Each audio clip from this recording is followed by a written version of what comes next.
समाज सिबियारि रुंसारि आब्दुल्ला कसारी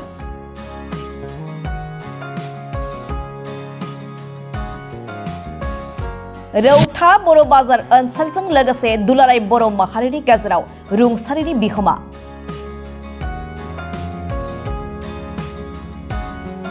जाय कसारीनि बिहोमाखौ गोजोर खालामनो खुंफुंदों जोलुर बादायलायनाय।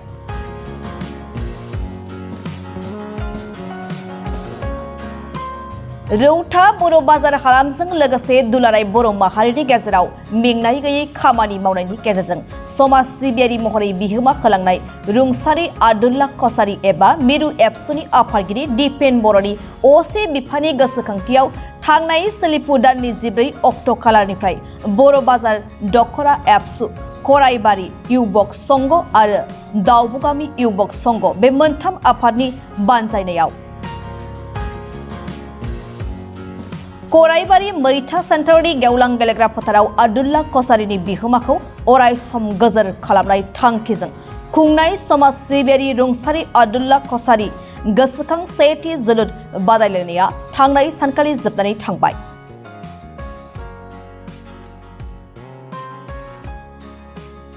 समाज सिबियारि आब्दुल्ला कसारी आंनि जोनोमगिरि बिफा बिथांनि मुङै जि बर' बाजार दखरा एबसु कराइबारि युवक संघ आरो दावबगामि युवक संघआ जथायै बिथांमोना बानजाय आफाद दानानै थांनाय 16 अक्ट'बरनिफ्राय जि खेला जादोंमोन दिनै जोबथा एबा फाइनाल गेम आरो बे फाइनाल गेमा दा सोलिगासिनो दङ। बे ओनसोलाव जि गेलेनायनि बिथिङाव मोनसे गोख्रों थासारि दङमोन, गेलेगिरि दङमोन। थांनाय गोलाव समाव बियो स्तब्ध जानानै दङमोन आरो दिनै बेयाव टुर्नामेन्ट मोनसे खुंनाय लोगो लोगो आब्दुल्ला कसारी बिथांनि मुङाव दिनै बयबो क्लाबफोरा गेलेगिरिफ्रा मोनसे गोसोआव साहस आरो मोनसे एनकारेजमेन्ट मोनदों। मिजिंथियो बिनि गेजेरजों क्लाब आरो जोंनि जायफोर स्किल गोनां प्लेयारफोर उननि समाव बे ओनसोलाव आरो बांसिन उजिगोन बा रोंखा राखा जागोन आरो आब्दुल्ला कसारीया सासे सहज सरल साधारन खेथियक सासे बेक्ति हिसाबै बिथाङा समाज आरो हारिनि फारसे जिखिनि हाबा मावदोंमोन फरायसालि गायसननायाव बा गुबुन जिखिनि जोंनि बायदिसिना जेंना जेंसि समाजाव सोलिनाय बियो अराय जुगामि जानानै थागोन आं बेखौनो मिजिंथिबाय आरो रायजो राजाफ्रा दिनै लैहोर लैहोर फैदों गेलेनायनि फारसे बयबो समर्थन होनो फैदों। आं बेखायनो बयखौबो आलासि आरो रायजो राजाखौ न'खरनि जानानै आरो बानजायगिरि बिथांमोननि जानानै धन्यबाद बावबाय। बानजायनायाव आन्डार 13 फुटबल टुर्नामेन्ट जादों बयस एन्ड गार्लस। जोङो नुदों बिराद मोनसे इनार्जेटिक आरो स्पिरिट गोनां जोंनि क्लास 6, 7, 8आव फरायनाय स्टुडेन्टफोरनि गेजेराव। बिनि उनाव जों आन्डार 15, आन्डार 17 खुंनायनि थाखायबो जोंहा टारगेट दङ। बड'फा फुटबल क्लाब जोङो दानानै हाबा मावगासिनो दङ आरो बेबायदि इनभल्भमेन्टनि गेजेरजों बेबायदि परिबेस दानायनि गेजेरजों ड्राग्स जौ जुवानि बा ट्राफिकिं चाइल्ड मेरेजनि जि एन्टि ससियेल हाबाफारि बे दिगखौ जोङो फोजोबस्रांनो हागोन बा गैया खालामनो हागोन आरो जोंनि लाइमोनफोरखौ पजिटिभ दिगथिं जोङो लाबोनो हागोन होननानै जोंहा फोथायनाय दङ आरो बेखायनो रायजो राजा गारजेन बयबो बे बिथिङाव नोजोर होनांगोन। जों आफाद हिसाबै हारसिङै मावनो हानाय नङा, बेयाव बयनिबो बिबान दङ आरो बयबो गोसो गोथारै हाबा मावोब्ला समाजखौ जोङो फोसाबनायाव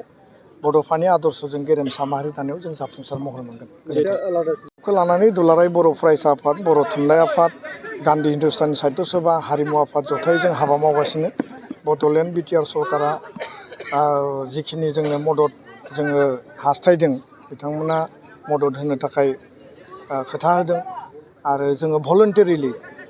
खुंफुं आफादफोरा जोङो लोगो नांनानै जिखिनि हायो जोङो खालामगासिनो दङ। 15 नभेम्बराव भारतनि गाहाय मन्त्रि प्रधान मन्त्रि नरेन्द्र मदि बिथाङा बाहागो लागोन आरो बावैसो जोंनियाव खौरां फैदों हम मिनिस्ट्रि अफिसनिफ्राय जे 16 अक्ट'बराव 16 नभेम्बर बर' थुनलाइ आफादनि गायसननाय सानखालि भारतनि नखर मन्त्रि अमित शाह बिथाङाबो फैनो होननानै जोंनो खोथा हरदों। बेयो खोब गोग्गाथाव आरो गोजोनथाव। बिनि गेजेरजों दुलाराय बर' माहारिखौ जोङो नेसनेल केपिटेलाव, नेसनेल लेभेलाव, इन्टारनेसनेल लेभेलाव जोङो मोनसे एटेनसन ड्र' आरो मास्टार स्ट्रक होनायनि गेजेरजों बर' हारि दानायनि आगानसे जों स्टेपखौ लांबावनो हागोन। आद्रा थानाय बिटिआर रेकर्डनि जेंना जेंसि गासै जोंनि जे आइडेन्टिटि, जोंनि जे सेफगार्ड, जोंनि राजनितिक आरो संबिधानिक अधिकारनि फारसे जोंहा मोनबावनांगौ मावफुंनांगौ दङ जोङो बेनि गेजेरजों आवगायलांनायाव थारैनो जाफुंसार महर मोनगोन आंहा फोथायनाय दं गोजोन्थों आङो दिनै बे बिसायख'थिनि मेटारखौ आं बुंनो सानथ'वाखै खारन बे गेलेनायनि दिनै बोथोर उननि समाव आङो बिनि सायाव गेबेङै आङो स्टेटमेन्ट होगोन